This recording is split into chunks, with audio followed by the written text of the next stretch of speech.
Like many of us, these Wairarapa locals are curious about exactly what's going on in our freshwater streams. I'm an aquatic ecologist and working for Mountains to Sea Wellington, and we are supporting the Pāpāwai stream group to understand what it is that's living in their stream and get an idea of some baseline information. So what is happening and how healthy is the water right now, how healthy is the habitat right now, and how healthy are the animals that are living within the stream.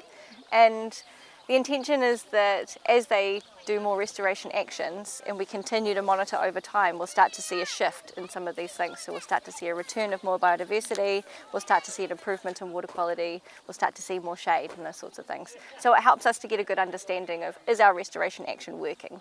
Pāpāwai Marae stream flows alongside Pāpāwai Road to join the Ruamahanga River. The Pāpāwai Marae-based groups have joined forces to explore what's going on beneath the surface. This morning we've had a look and we've got one long thin eel in there that's about 10 years old, and it's quite interesting in that it looks like it's been bitten by a larger eel that's put some bruises on the body, and Liz is thinking that it's coming this far up the stream to get away from its aggressor. So that's quite interesting. So we're going to also have a look at in some other traps to see what other smaller creatures we've got living in our stream. Liz says it's mainly human impact affecting the health of our water and the biodiversity of our freshwater species. This stream in particular seems to be pretty heavily impacted by sediment, and also you can notice around here that there's a pretty significant lack of trees. So this would have been, originally it would have been part of a wetland complex that surrounded Wairarapa Moana.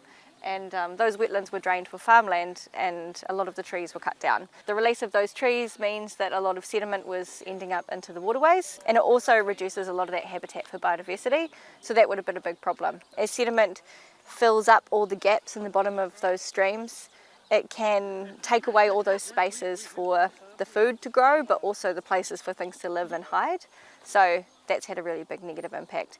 Also, the stream flows through quite an urban environment, from what I understand, and so because of that it can have impacts from stormwater, from roads, from farm runoff as well can be an issue. So sometimes effluent can get into the stream. You can see behind us we've got these really big effluent sprays. The group set freshwater traps looking for eels and fish species and collected water samples to look at the different bug species that may be floating around. It'd be great to see a huge diversity of freshwater fish. If we found all of the different kinds of whitebait species, that would be incredible. So the banded, the giant, the short-jaw kukupu.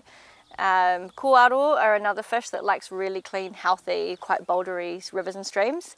And then inanga as well. This is a place where I would expect to probably find inanga. It's low-lying. If there is access to the ocean for these fish to get back up here, then that would be really amazing. So we'd start to see some of those things. Kākahi or freshwater mussels are another species that you see in some of the streams around the area, so the presence of those tells us that some fish would be present too, and they're really good at helping to clean up the water themselves as well, so it'd be great to see some of those in here. It would also be really great to just see things like mayflies, stoneflies, caddisflies, a few more native trees and bushes around the place. Over a few hours, the team found one longfin eel and some mid to low sensitivity invertebrate species, the low numbers indicating an impacted stream. In order to restore biodiversity, volunteers will need to continue with riparian plantings, increase shade cover over the stream, and stabilise areas around the riverbed to reduce erosion. Ellie Franco, Local Focus.